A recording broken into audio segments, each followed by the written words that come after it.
Assalamualaikum warahmatullahi wabarakatuh. Perkenalkan, nama saya Milda Surya Fajriani. Saya mahasiswi Universitas Al-Azhar Indonesia pada program studi Bahasa dan Kebudayaan Arab. Saya dari kelas AR20A. Pada kesempatan kali ini, insya Allah saya akan mempresentasikan tugas pada pekan pertama mata kuliah Linguistik Teoretis Arab, yaitu tentang pengantar linguistik teoretis Arab. Bismillahirrahmanirrahim. Konsep linguistik. Bahasa dan linguistik memiliki keterkaitan yang sangat erat. Mengapa dikatakan demikian? Sebab bahasa merupakan objek kajian pada linguistik. Baik, pertama saya akan menjelaskan tentang bahasa terlebih dahulu. Definisi bahasa. Bahasa merupakan sistem lambang bunyi yang diperoleh dan digunakan oleh sekelompok orang tertentu untuk berkomunikasi dan bekerja sama. Bahasa juga memiliki karakteristik. Di antaranya, bahasa sebagai sistem lambang bunyi.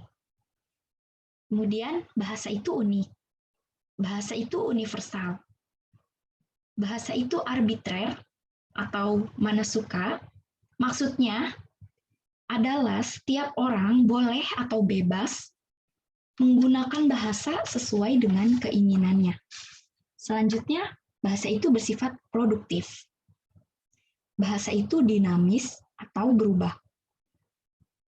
Kemudian, bahasa itu beragam. Karena pada kesempatan kali ini membahas tentang linguistik teoritis Arab, maka saya akan menyebutkan terlebih dahulu beberapa karakteristik pada bahasa Arab, yaitu pertama, bahasa Arab itu kaya akan kosakata atau disebut mufradat. Kemudian bahasa Arab itu bahasa internasional. Selanjutnya, bahasa Arab itu terdapat cara pengembangan bentuk kata. Bahasa Arab itu kaya dengan pengucapannya. Yang terakhir, bahasa Arab itu adanya sistem i'rab pada bahasa Arab, yaitu perubahan bentuk atau bunyi akhir suatu kata tergantung pada fungsinya dalam kalimat. Kemudian saya akan menjelaskan tentang linguistik. Linguistik berasal dari kata Latin, yaitu lingua, yang berarti bahasa. Dalam bahasa Arab, linguistik disebut dengan ilmu lughah.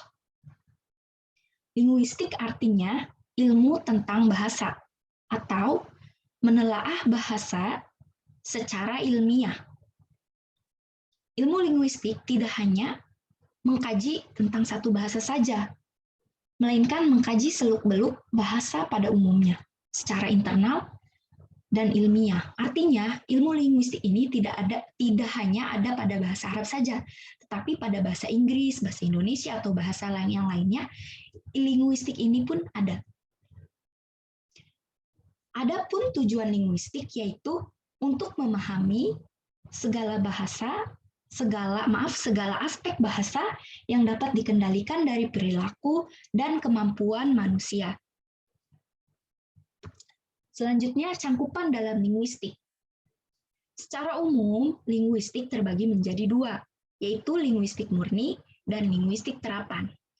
Linguistik murni mencakup tentang fonetik, fonologi, morfologi, sintaksis, semantik, dan pragmatik.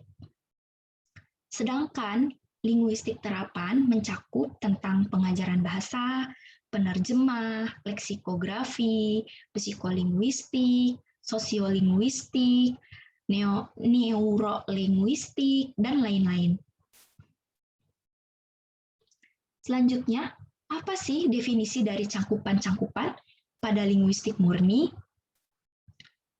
Yang pertama ialah fonetik.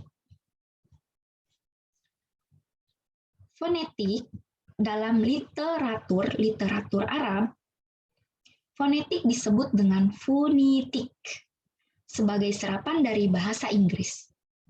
Kata fonetik diterjemahkan dengan ilmul aswat, artinya ilmu bunyi, ilmu suara. Dengan demikian, fonetik atau fonetika adalah bagian ilmu dalam linguistik yang mempelajari bunyi yang diproduksi oleh manusia.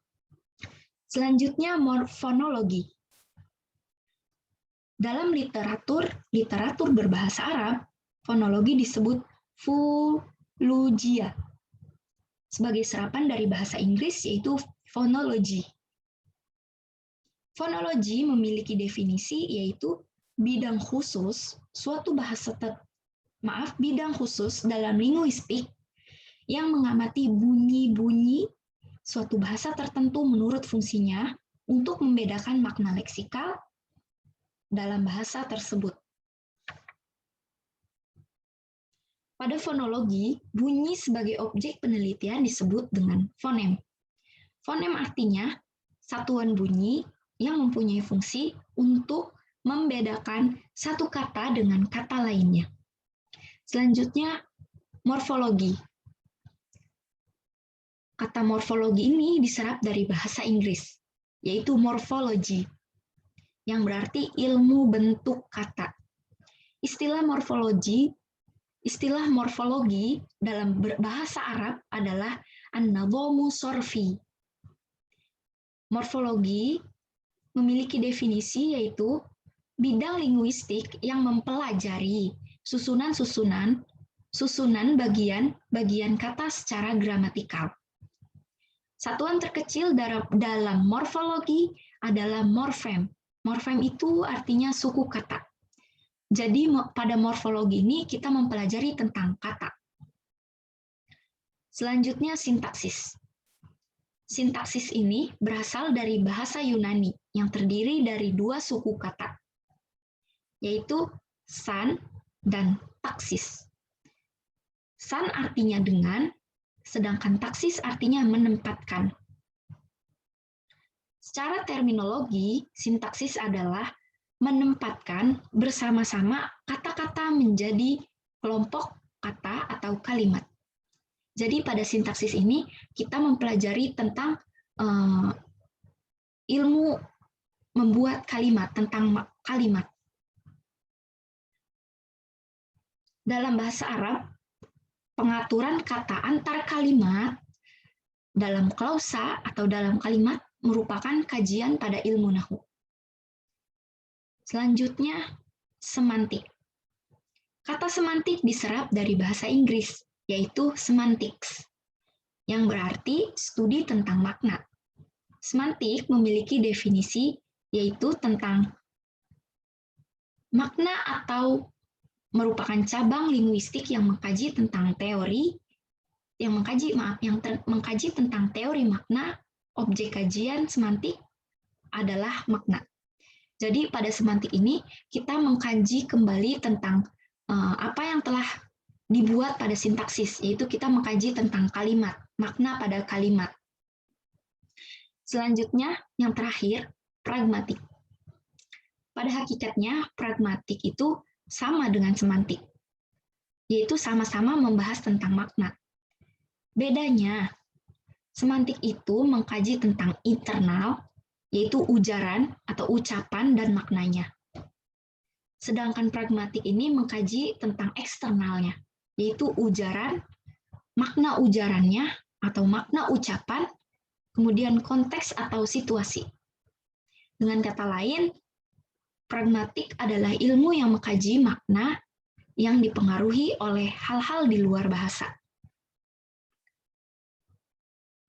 Baik, mungkin cukup sekian presentasi dari saya. Kurang lebihnya mohon maaf.